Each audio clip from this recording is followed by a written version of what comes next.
Depuis, 9 jours se sont écoulés et la totalité des otages n'est pas encore libre.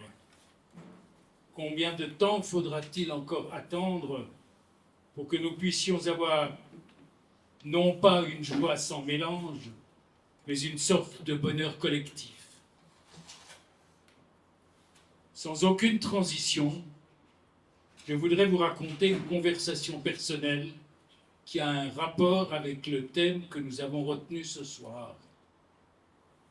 Au début de la guerre, j'ai rencontré une personne de ma connaissance avec laquelle j'ai eu une discussion, disons-le, musclée. Je prétendais qu'il existait des analogies entre précisément la Shoah et le 7 octobre. De manière particulièrement véhémente, cette personne prétendait qu'il n'existait aucune analogie et qu'en quelque sorte, je ne comprenais rien à rien. Nous sommes restés chacun sur notre position et nous nous sommes quittés plutôt en froid. Je ne l'ai pas revu depuis lors. Or, je prétends qu'il existe bel et bien un lien entre les deux événements. Certes, les historiens disent à raison que deux événements historiques ne se reproduisent jamais à l'identique, mais en l'occurrence, il existe des analogies. Je n'en évoquerai qu'une pour ne pas vous lasser. L'objectif des nazis, comme celui des terroristes du Hamas, était et est encore de tuer du juif. Mais il existe une différence fondamentale. Aujourd'hui, le juif a un État qui le défend.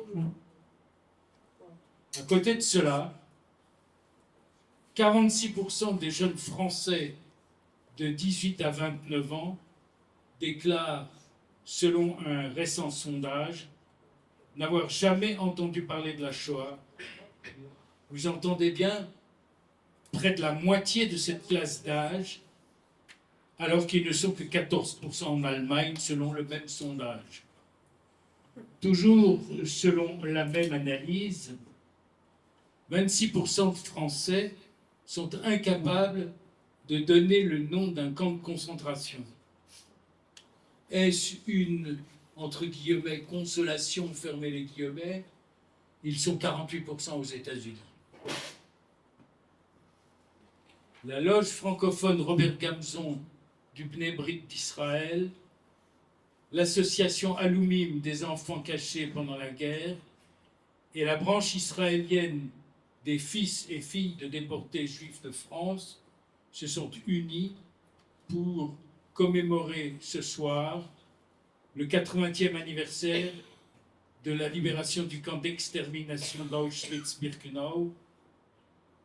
Certains disent l'ouverture du camp d'extermination d'Auschwitz-Birkenau par les troupes soviétiques, ce lieu où périrent plus d'1 million de juifs et des centaines de milliers de non-juifs, tziganes ou homosexuels par exemple. C'est pour nous une grande satisfaction de voir que vous avez répondu nombreuses et nombreux à notre invitation. Merci de bien vouloir, d'une part, faire comme moi, c'est-à-dire fermer vos téléphones ou les mettre sur vibreur, si je m'abuse. Silencieux. Merci également de ne pas prendre de photos ce soir. Et merci également à vous tous et toutes d'être présents. Et je donne maintenant la parole à Monsieur Mathieu Clouvel-Gervaiseau, consul général de France à Tel Aviv. Monsieur le consul général.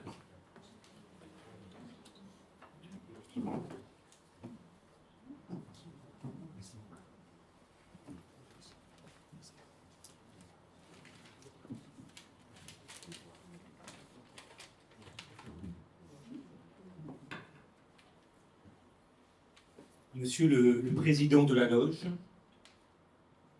Madame la représentante des fils et filles des déportés juifs de France, très cher Shlomo Balsam, chère Jacqueline Remibou, Monsieur le consul adjoint, très chers collègues, je souhaite tout d'abord vous remercier, vous, l'ensemble des bénévoles, l'ensemble des frères et sœurs, pour votre présence ce soir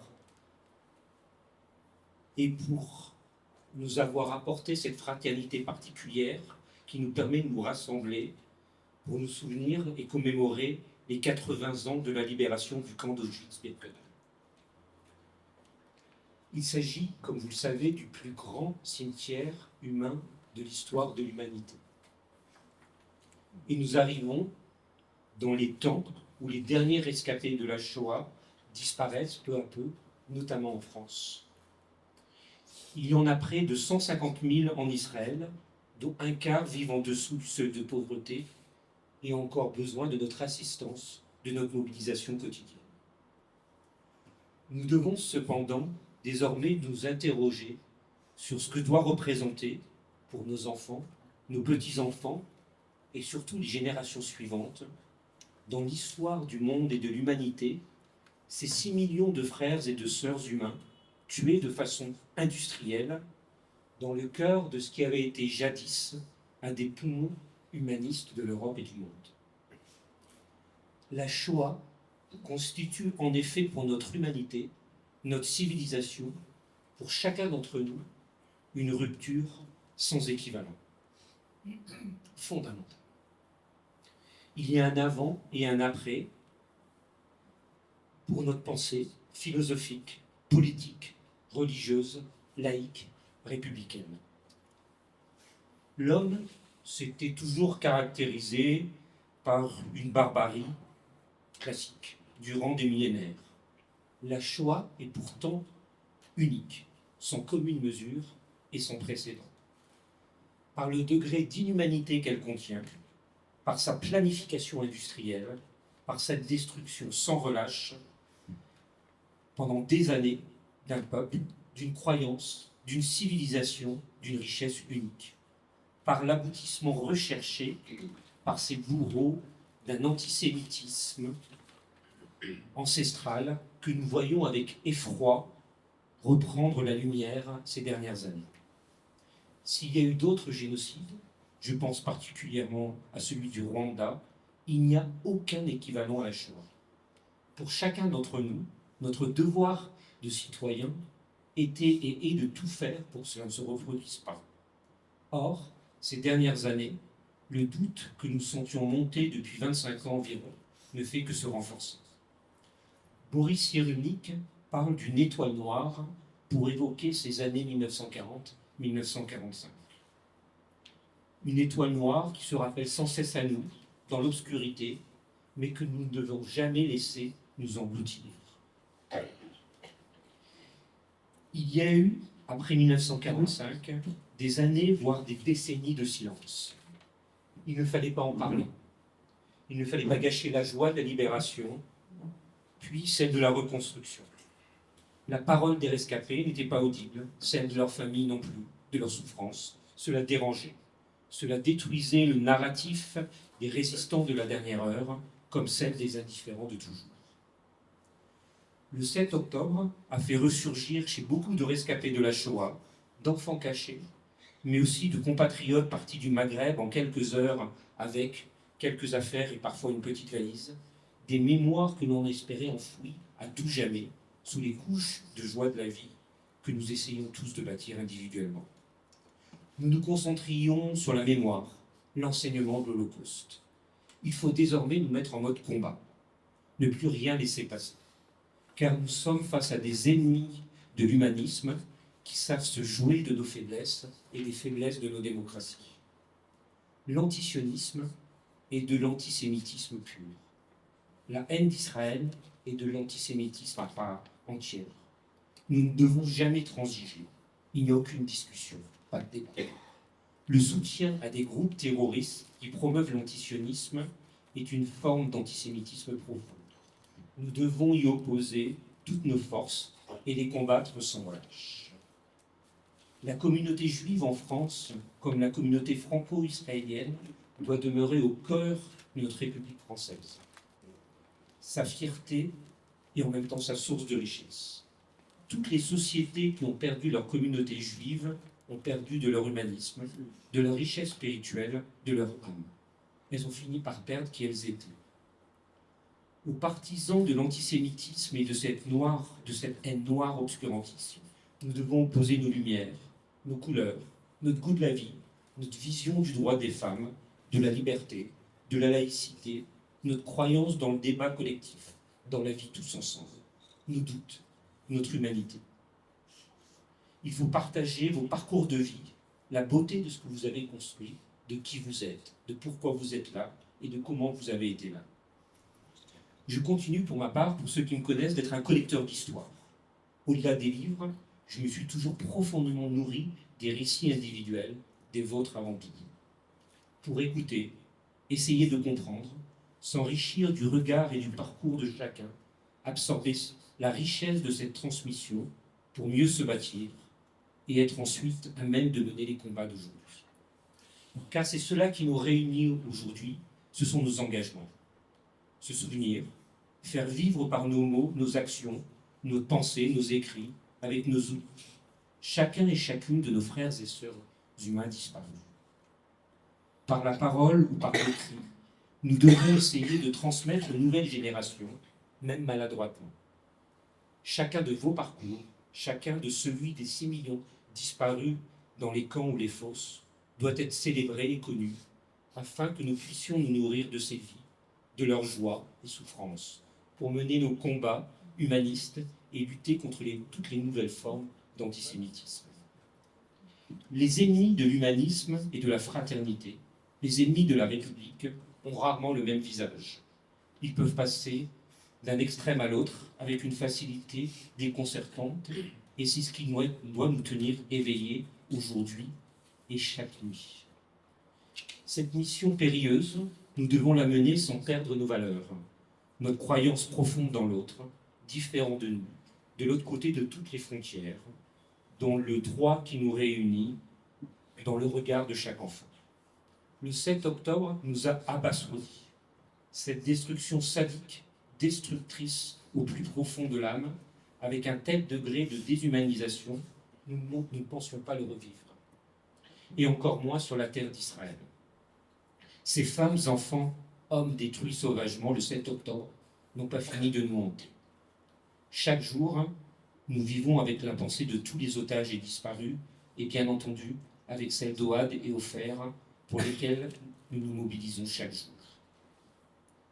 La montée de l'antisémitisme trouble nos nuits et nos jours. Il ressurgit de partout, savamment orchestré par les ennemis du peuple juif et des humanistes. Il est livré sans filtre à la jeunesse via des réseaux sociaux qui manipulent pour s'enrichir sans chercher à éduquer. La contre-bataille commence à s'organiser dans de nombreuses démocraties, dont la France.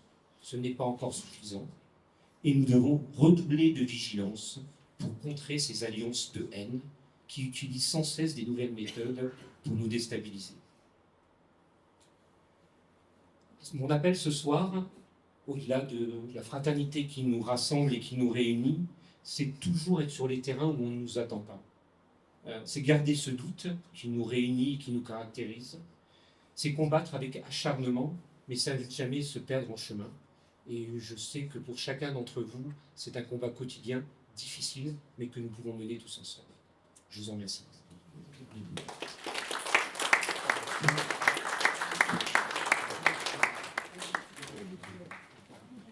Merci, monsieur le collecteur d'histoire. C'est une expression que je retiendrai parce qu'elle est belle.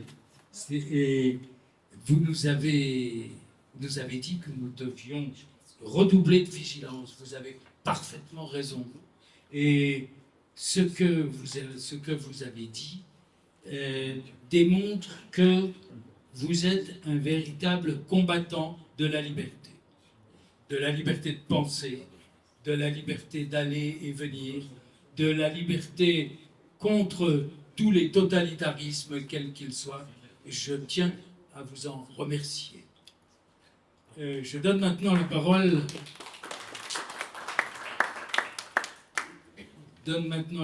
À Madame Valérie Spira-Shapira, représentante en Israël des fils et filles de déportés juifs de France.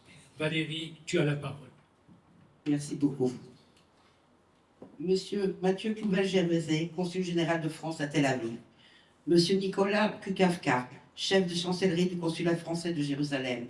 Monsieur Pierre Dreyfus, président de la loge francophone du Bnei Robert Gamzon de Jérusalem. Monsieur Shlomo Balsam, président d'honneur d'Aloumim. Madame Jacqueline Robibeau, mentor de la loge Robert Gamzon, fille d'Hillel Shechat, déportée par le convoi numéro 1 du 27 mars 1942 pour Auschwitz, et enfin, enfant caché, qui représente bien nos trois associations. Mesdames, Messieurs, merci aux membres du Bnei Brit de nous accueillir dans leur local pour pouvoir honorer nos chers disparus. Aujourd'hui n'est pas un jour normal. Aujourd'hui n'est pas un jour du souvenir normal. Aujourd'hui, journée internationale de la Shoah. Aujourd'hui, nous pleurons nos 6 millions de morts. Aujourd'hui, nous pleurons 80 000 juifs déportés de France. Aujourd'hui, nous pleurons nos morts pour le simple fait d'être des juifs. Aujourd'hui, nous célébrons le 80e anniversaire de l'ouverture du camp d'Auschwitz. Ce qui s'est passé à Auschwitz ne peut être compris ni décrit. Pourtant, il faut le crier, le faire savoir. Les oublier, se taire, serait les assassiner une seconde fois. Quel mot employer pour raconter? Stupeur, horreur, crime, atrocité, monstruosité, mal absolu. Aucun mot n'existe. Comment parler d'Auschwitz quand il s'agit de meurtre d'enfants, de femmes, d'hommes, de vieillards, du désir fou d'anéantir tout un peuple? Certains ont essayé de raconter Auschwitz. Ils nous ont ouvert une petite lucarne. Ce fut Primo Levi avec Si c'est un homme et Elie Wiesel avec La nuit.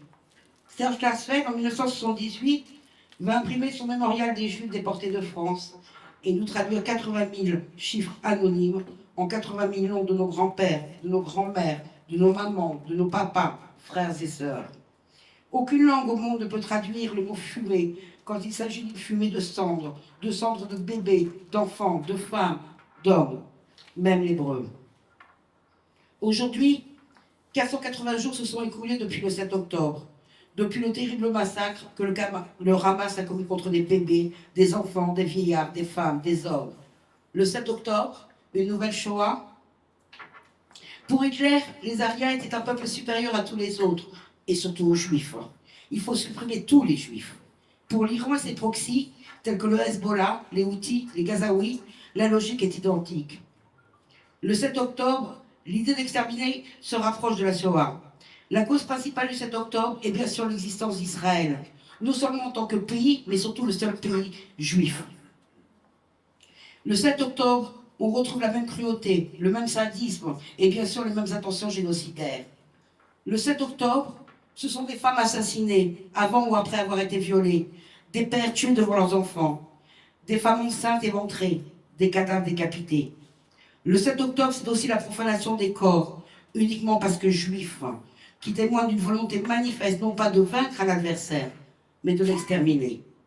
Le 7 octobre, ce sont ces corps brûlés qui nous rappellent les faux crématoires. Quand nous avons entendu ces mères nous raconter comment elles couvraient la bouche de leurs enfants pour que les terroristes ne les entendent pas, quand nous avons entendu ces histoires d'enfants cachés dans différentes pièces de la maison ou du village, alors oui, nous avons tous pensé à la Shoah. Oui, les enfants cachés se sont reconnus.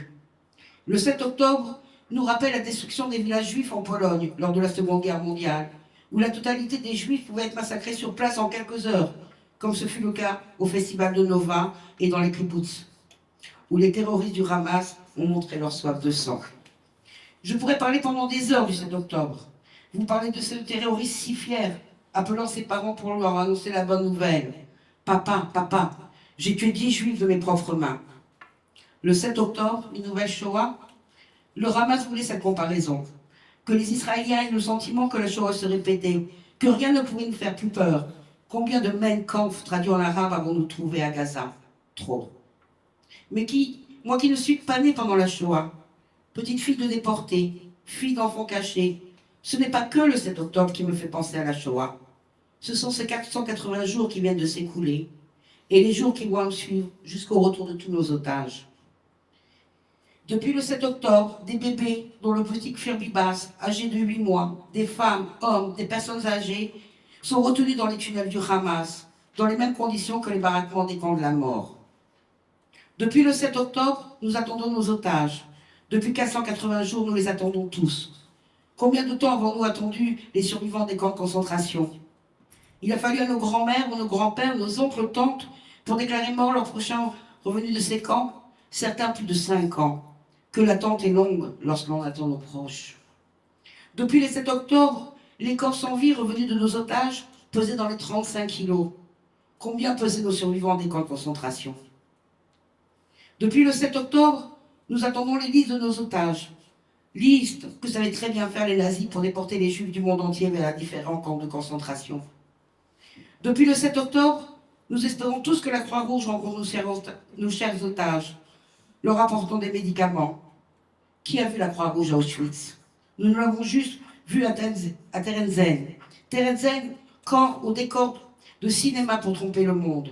La Croix-Rouge, aveugle ou coupable? Question que l'on peut encore se poser en les voyant signer des documents avec des terroristes du Hamas il y a quelques jours. Depuis le 7 octobre, nous soignons nos victimes comme nous n'avons pas pu le faire pour les survivants des camps. Des psychologues sont présents pour les aider à parler, à raconter. Qui voulait croire les survivants des camps? Ils se sont tus. Ces psychologues qui vont essayer de déculpabiliser les survivants du festival de Nova, des kibboutz, des otages. Pourquoi eux et pas les autres? Pourquoi certains passaient à travers les sélections à l'arrivée des trains, à droite, à gauche? Depuis le 7 octobre, des nutritionnistes vérifient les carences alimentaires des otages revenus. Combien de survivants ont succombé après la Shoah d'avoir trop mangé? Depuis le 7 octobre, combien de suicides dus au traumatisme de ce Shabbat noir? Combien de suicides chez les rescapés de la Shoah? Trop, beaucoup trop. Et tu vois, papa, j'avais raison. Même dans ce monde moderne, une nouvelle Shoah peut exister. Les terroristes du Hamas ont tout filmé, contrairement aux nazis qui voulaient tout cacher. Tu me disais que le monde ne laisserait pas faire. Heureusement, tu n'es plus là pour voir les manifestations anti-israéliennes, antisémites, dans les plus grandes capitales européennes. Heureusement, tu n'es plus là pour voir les chiffres de l'antisémitisme exploser depuis le 7 octobre. Nous avions Yad Vashem, le mémorial de la Shoah à Paris, Roglitz. Aujourd'hui, nous avons aussi Nova, Be'eri. Combien de lieux mémoriels devons-nous construire?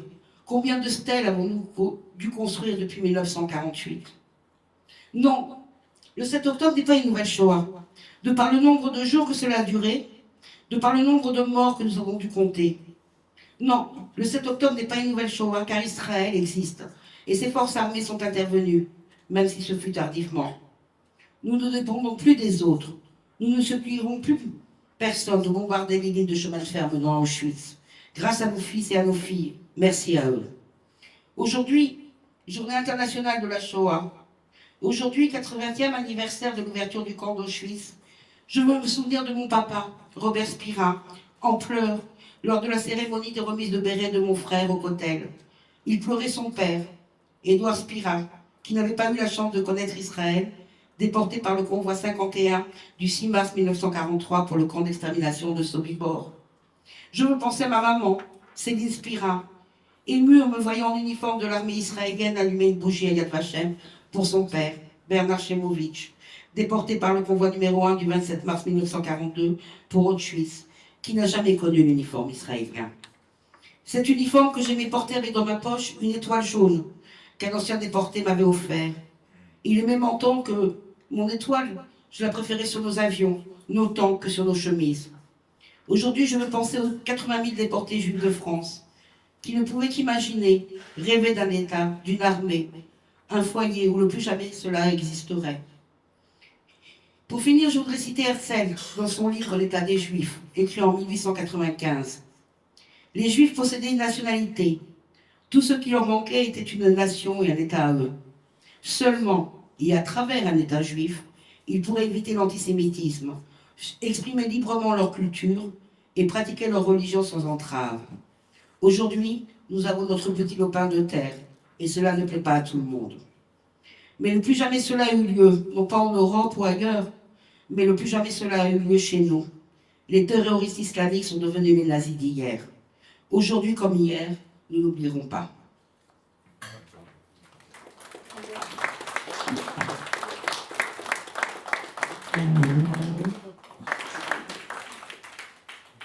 Je donne maintenant la parole à notre ami éminent Shlomo Balzam, président honoraire, président d'honneur de Alumim, de l'association Alumim, historien de grand renom.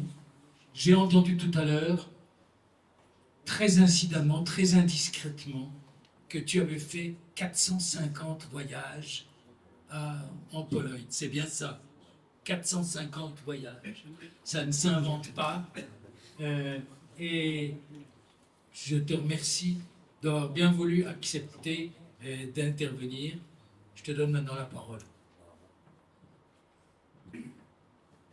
Alors hier, j'étais devant ma télévision.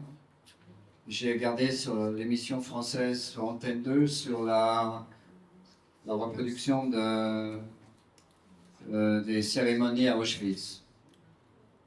On a donné la parole uniquement que des survivants. Et tous les survivants ont parlé du 7 octobre. Ça m'a paru extrêmement incroyable qu'à Auschwitz, on a donné la parole qu'aux survivants et que tous ont parlé du 7 octobre. Mais sur Antenne 2, France 2, enfin, ce que j'ai regardé à la télé, juste avant la cérémonie, il y avait une émission sur les meurtres, l'attentat de la rue des Rosiers. Et tout d'un coup, dans ma tête, tout s'est mélangé.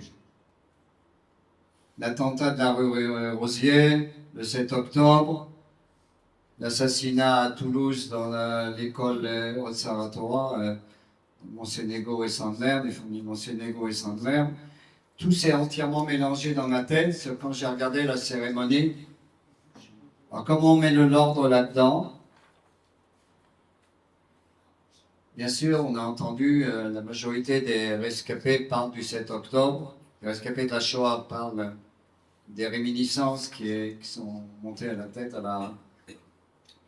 Alors comment il faut regarder l'histoire? Est-ce que l'histoire, c'est une suite d'événements? Ou bien il y a une logique dans la suite d'événements?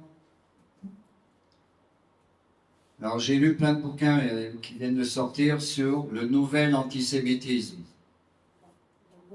Alors j'ai lu beaucoup d'articles, il n'y a pas de nouvel antisémitisme. C'est les mêmes. Pharaon, Torquemada, l'Inquisition, l'expulsion des Juifs d'Espagne, le massacre des pogroms en Russie, ailleurs. C'est une longue histoire qui se répète. Il n'y a pas de nouvel antisémitisme, chaque fois c'est un nouvel habit. Alors comment il faut voir l'histoire? Chaque événement séparément, ou bien un truc global, une suite globale d'événements, comment il faut faire? Maintenant, ce que je veux parler, j'ai écrit un article là-dessus, et j'en ai parlé beaucoup, sur les liens directs des événements du 7 octobre et de la Shoah. Il y a un lien historique entièrement direct. Alors ça, j'ai écrit beaucoup là-dessus et j'en parle beaucoup notamment à Yad Vashem. Quand Rommel arrive de Tunisie, l'Africa Corps, en Palestine britannique, et là je parle en tant que Palestinien, puisque ma mère est palestinienne. Dans les années 20 et 30, quand on dit la Palestine, c'est que les Juifs. Alors, j'ai encore chez moi une pancarte de l'agent juive, Help him to build Palestine. Aidez-le à le construire. Et on voit un Juif qui travaille la terre. Bon, c'est un peu changé pour 1000 raisons bonnes et mauvaises, surtout mauvaises. Mais quand Rommel arrive, il y a un monsieur qui se présente chez Rommel. Il s'appelle Walter Rauff. il est le chef du camp d'extermination de Chelmno. Et il dit à Rommel, je crée un Einsatzgruppen Égypte. Je vais créer un groupe de, comme en Russie, quand on avance avec l'armée allemande, on va tuer tous les juifs.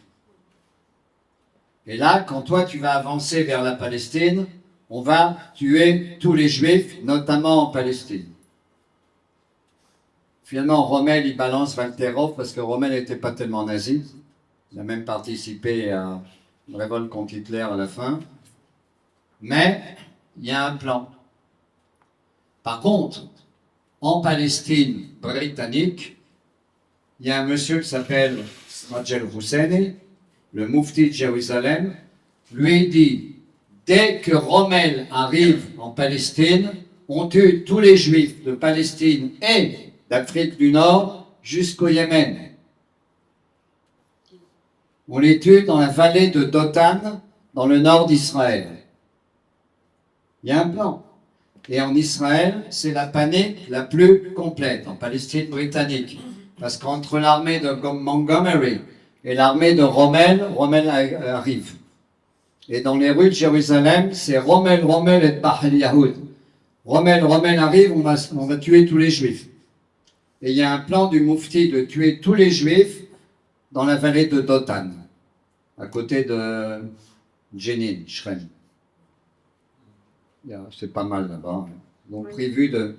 Alors, en Israël, c'est la panique, en Palestine britannique, 5000 femmes palestiniennes, que des juifs, s'engagent dans l'armée britannique, 30 000 hommes palestiniens, que des juifs, s'engagent dans l'armée britannique, dont ma maman, qui était soldat dans l'armée britannique, j'en ai écrit beaucoup là-dessus, et ils vont gagner la bataille de El Alamein. Mais si on n'avait pas gagné la bataille de El Alamein, il n'y aurait plus de juifs ni en Afrique du Nord, ni en Palestine. Le Moufti avait tout bien prévu. On tue tout le monde. Bon, il a des copains qui sont pas mal. Hassan El-Banna, bon, vous le connaissez, c'est le grand-père de Tariq Ramadan. Lui, il va créer les Frères musulmans en 1928. Et tout est copié-collé de l'idéologie nazie, notamment de la version allemande nazie des protocoles des sages de Sion. Pas le premier truc russe, mais ils ont changé pas mal de choses, mais ils ont repris le protocole des sages de Sion. Il y a un autre copain qui s'appelle Isadim El-Qassam. Bon, lui, il a été tué par les Britanniques en 1935 au Mont Tabor. Mais lui, c'est l'idéologie d'ailleurs, et pas du tout pour une Palestine arabe. Il n'y a pas un mot là-dessus, c'est Dar el-Islam. C'est-à-dire le monde doit être cédé islamique, extrême, dans tous les sens du mot. Il n'y a rien du tout sur la Palestine arabe. Le plus marrant, je m'excuse du mot, en 1947, quand il y a eu le plan de partage britannique de la Palestine en deux, Palestine juive, Palestine arabe, la Palestine arabe est née, la Palestine juive est née, Israël un peu après, vous avez été encore... Et où est la Palestine arabe? Alors les Jordaniens ont dit ah, c'est à nous, hein. Et les Égyptiens ont dit ça c'est à nous. Et en 67, ils disent bon, regardez-les. Il n'y a aucune idéologie jusqu'aujourd'hui au djihad pour une Palestine, ils s'en foutent complètement. Je connais bien l'autorité palestinienne, pour 1000 raisons personnelles. Alors, il y a un plan de tuer tous les juifs. Et le Moufti, il est grand. Mais après la guerre, c'est ça qui est le plus intéressant, après la guerre, il y a un monsieur qui s'appelle Ahmed Rami. Ahmed Rami, il est colonel de l'armée égyptienne. Mais il s'est fâché avec M. Nasser et il s'enfuit de l'Égypte, il va à Stockholm, en Suède. Et il va créer un site internet que je vous conseille de regarder. M. Strobel se connaît bien. Le site s'appelle Radio Islam Freedom Fighters. Il est jusqu'aujourd'hui online. Jusqu'aujourd'hui, on peut l'avoir, il est interdit de temps en temps, mais jusqu'aujourd'hui, il est là. Alors pourquoi je suis arrivé à ce site, par hasard? Je cherchais s'il y avait Mein Kampf, le livre de Hitler, Mon combat, qui est casse-pied à lire, entre guillemets. Je l'ai lu une fois, parce qu'il faut bien le lire une fois, mais... Eh ben, il figure en 32 langues, une trentaine de langues dans le site. J'étais vachement surpris, c'est quoi ce site? C'est le site le plus islamiste. Vous pouvez regarder maintenant, hein, Radio Islam Freedom Fighters. C'est le site le plus antisémite, le plus nazi, le plus anti-israélien, le plus anti-juif. Ok, mais super nazi, jusqu'aujourd'hui. Alors c'est qui Ahmed Rami? Bon, il avait un copain que vous ne connaissez pas trop, qui s'appelle Robert Forisson. Oui, pas tellement connu.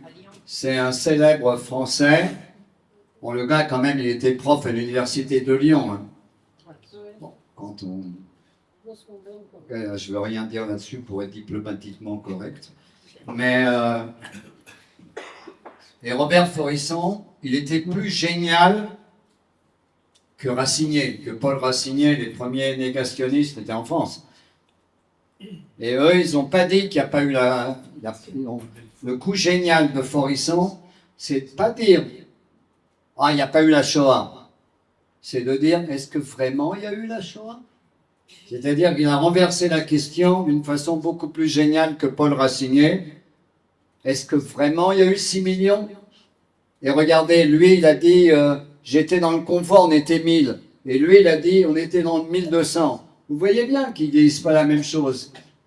Bon, c'est clair que le négationnisme et Robert Forisson, c'était un des grands copains de Ahmed Rami qui a créé ça.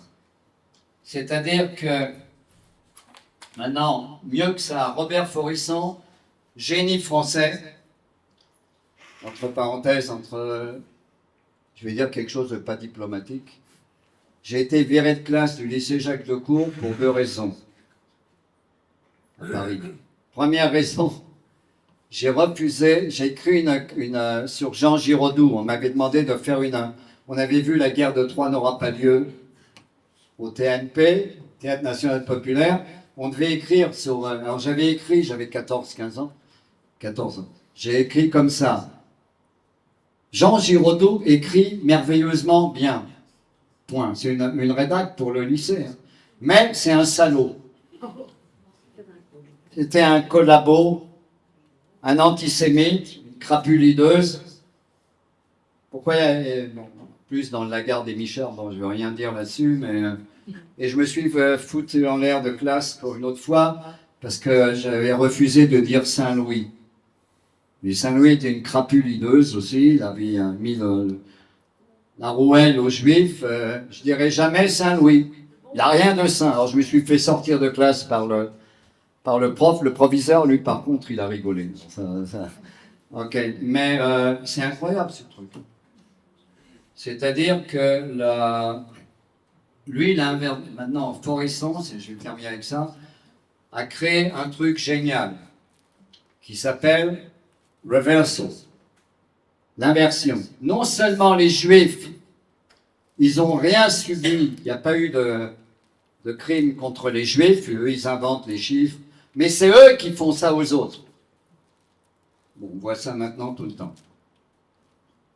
Ce qu'on appelle l'inversion de... Alors oui, il y a des rapports. Il y a des rapports entre le 7 octobre et ça, surtout, alors tu as dit qu'on a retrouvé Mein Kampf, ouais, à Gaza, c'est le livre le plus traduit en langue arabe actuellement, c'est Mein Kampf. Des milliers et des milliers, et ça je sais parce que j'ai suivi ça. Il y a la chaîne, enfin j'ai suivi les... Donc effectivement, il y a un lien. Et pour terminer, non, il n'y a pas de nouvel antisémitisme.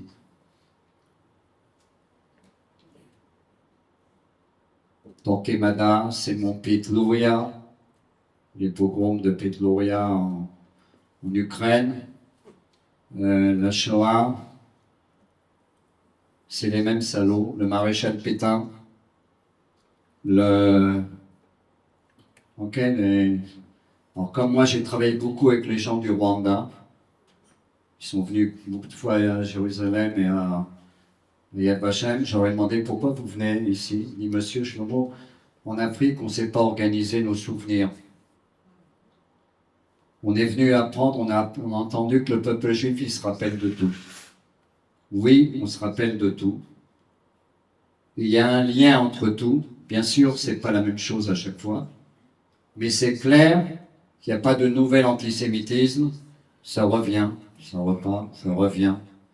Et ça, il faut comprendre pourquoi et comment on essaye de lutter contre ça. Donc, il faut demander à tous les États de commencer à crier un peu plus et de se battre, parce que aujourd'hui, avec les réseaux sociaux, c'est encore plus simple de devenir antisémite. Donc oui, il y a un lien, et que la lutte doit continuer, et on va continuer à se battre. Un, pour voir globalement toute l'histoire, les évolutions, et également pour essayer de bloquer cette haine incroyable qui revient, qui repart, qui revient. Des fois, elle repart, mais elle reste toujours souterraine. Et tout d'un coup, elle éclate de nouveau quand il y a des occasions. Donc, on est là pour se souvenir, pour essayer de se battre. Merci de m'avoir entendu.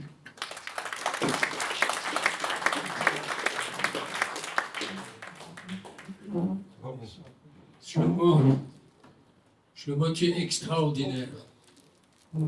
Écoute-moi 2 minutes. Je répète que tu es extraordinaire. On t'écouterait pendant des... Toi aussi, on t'écouterait pendant des heures et des heures. Et ce soir, tu m'as appris plein de choses.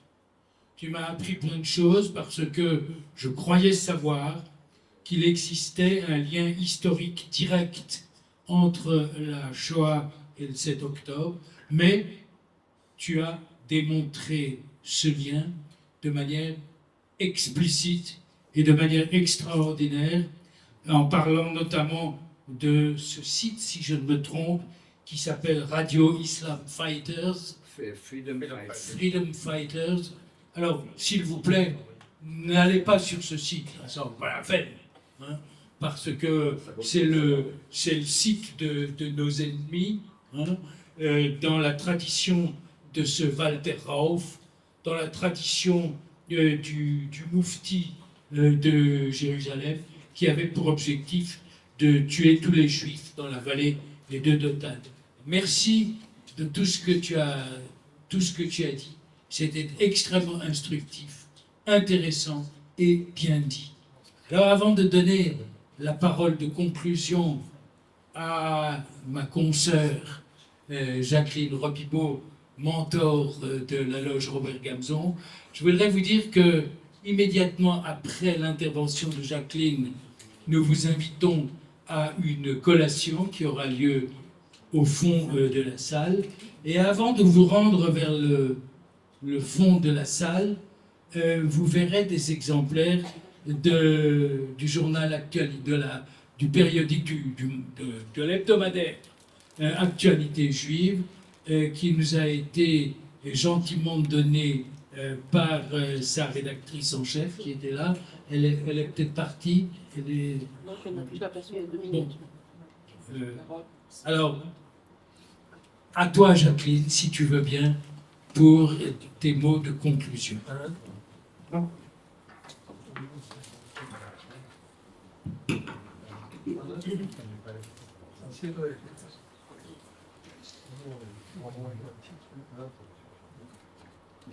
C'est dur de parler. Avec le micro, c'est mieux. C'est dur de parler après tous ces témoignages. Vraiment, c'est très dur. Je vais d'abord commencer par saluer tous nos invités. Donc, merci à Monsieur le Consul général de France à Tel Aviv, Monsieur Mathieu Fougel, merci à mon ami Valérie Spirant. Merci à mon grand ami aussi, Shlomo Malzam. Shlomo, je voudrais revenir sur ce que tu as dit, une phrase que tu as dit, qu'il n'y a pas de nouvel antisémitisme. D'accord? Et ça m'a fait réfléchir que dans les années, en fait en 2001, au moment où il y avait la conférence de Durban, en Afrique du Sud, le Nébrit, c'est-à-dire la commission ADL du Nébrit à l'époque, avait fait un collectif avec le nom, un collectif d'auteurs, des Français, des Israéliens, des gens de toute religion, qui s'appelait à l'époque les nouveaux visages de l'antisémitisme. Les nouveaux visages de l'antisémitisme. Et je dis que ça serait à refaire maintenant. Je crois que le titre n'est plus du tout valable, parce qu'il n'y a pas de nouveau visage de l'antisémitisme. Et tu l'as très bien, vraiment tu l'as très bien décrit. Donc à l'occasion, je vais reprendre contact avec ceux qui ont défini le titre les nouveaux visages de l'antisémitisme, de dire que ça a évolué et que ce n'est plus ça. Donc Shlomo, merci beaucoup. Je remercie bien entendu notre jeune Ryan qui nous a mis vraiment dans un état de réflexion, d'émotion, et qui a parlé. Je vais te tutoyer. J'ai l'impression, quand j'ai bien entendu parler, que j'entendais parler mon petit-fils, qui était réserviste, mais qui n'a pas fait autant de réserve que toi tu as fait. Mais avec cette même émouna, cette même foi, ce même amour de notre peuple, ce même amour d'Israël, Am Israël Chaim. Et vraiment, je voudrais te remercier, te dire toute mon émotion, toute notre émotion qui a été partagée. Donc merci à toi. Je voudrais uniquement te dire que je n'ai pas retenu ton nom. Donc je dis, je remercie notre jeune Rayal, mais je n'ai pas retenu ton nom. Si tu veux bien nous le dire. C'est très bien, moi je l'ai. D'accord. Ok, alors. Merci aussi, donc merci à eux pour leur témoignage chargé d'émotion. Merci de la présence du chef de la chancellerie du consulat français de Jérusalem, M. Nicolas Koukavoua, c'est ça? Merci à vous. On ne peut et on ne pourra jamais faire une conclusion sur ce 27 janvier 2025. Commémoration de la libération du camp d'Auschwitz et la journée internationale de la Shoah. Nous commémorons aujourd'hui les 80 ans de la libération du camp d'Auschwitz-Birkenau. Bernard Shemovitch, le père de Valérie. Henri Hillel Chauchat, père de Jacqueline Chauchat, Rodibo, qui est né à Kaunas, en Lituanie. Ils sont partis par le même convoi numéro 1, le 27 mars 1942. Ils n'ont pas été, eux, libérés. Ils ont fait partie des 6 millions de Juifs exterminés par les nazis, ceux-là même qui se faisaient appeler les Übermenschen. Le mal absolu, comme le définissait Elie Wiesel. Mais il y eut malheureusement un autre mal absolu, celui du 7 octobre 2023. La différence, malgré quelques influenceurs, le mot est à la mode,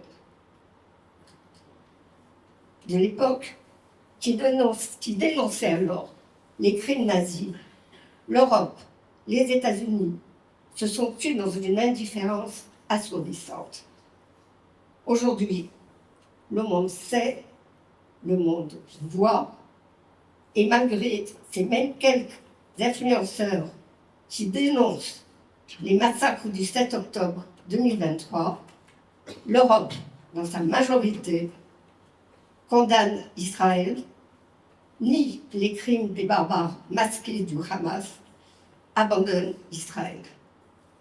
Ces jeunes filles, otages depuis le 7 octobre 2023, ont été libérées, entre guillemets, de leur geôlier dimanche 19 janvier 2025. Émilie, Romy, Doron, elles ont été libérées, elles, toujours entre guillemets, le samedi 25 janvier, ce fut Karina, Daniela, Uri et Naama. Il y a 80 ans, la Croix-Rouge, en visite au camp d'extermination d'Auschwitz-Birkenau, n'avait rien vu d'anormal. Depuis 478 jours, la Croix-Rouge n'a pas daigné visiter nos otages. Ne leur ont apporté ni nourriture, ni médicaments. Le déni des droits humanitaires réservés aux seuls juifs, aux seuls otages du 7 octobre 2023. Cette même Croix-Rouge a servi de taxi pour amener nos otages, entourés d'une harde de héros masqués jusqu'aux dents, armés à bout de bras de Kalachnikov et d'une foule haineuse. Toutes nos pensées vont aux otages vivants, morts dans l'obscurité glaciale des tunnels. 90 otages actuels. Je pense que je vais m'asseoir.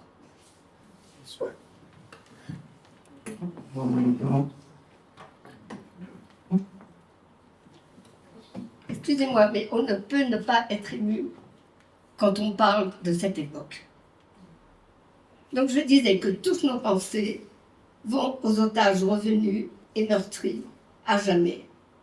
Toutes nos pensées vont à ceux vivants et morts dans l'obscurité glaciale des tunnels.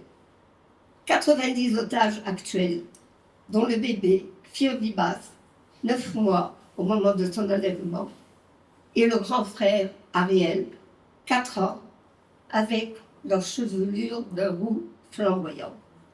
Des femmes, des hommes, des jeunes de tous âges, victimes de la barbarie, de l'inhumanité, du terrorisme du Hamas. Nous les attendons tous les jours.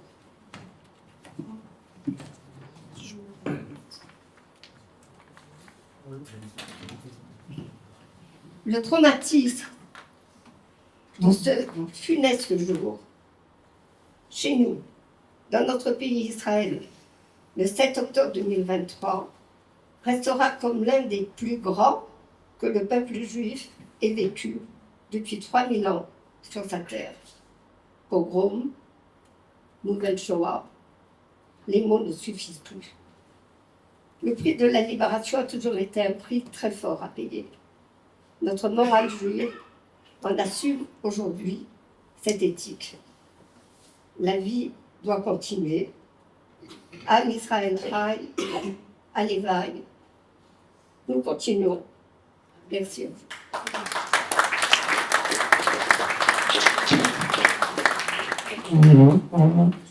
Merci Jacqueline. Je crois qu'il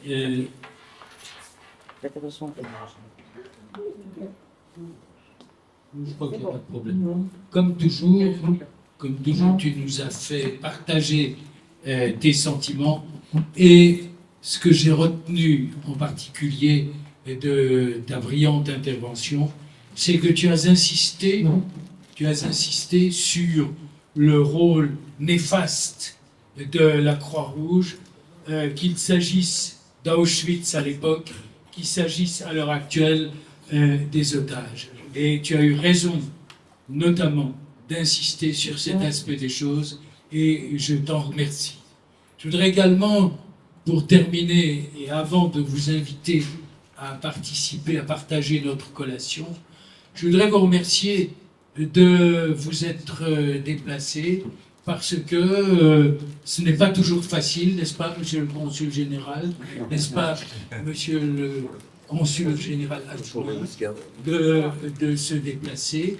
Et vous avez fait, les uns et les autres, l'effort de venir, alors qu'il y avait également d'autres manifestations au même moment sur le même sujet à Jérusalem. Alors, merci beaucoup d'être venu chez nous et j'ai plaisir à voir une salle tout à fait remplie et cela me remplit d'aise. Alors maintenant, partageons, si vous le voulez bien, la collation que nos épouses ont préparée avec beaucoup d'amour. Merci.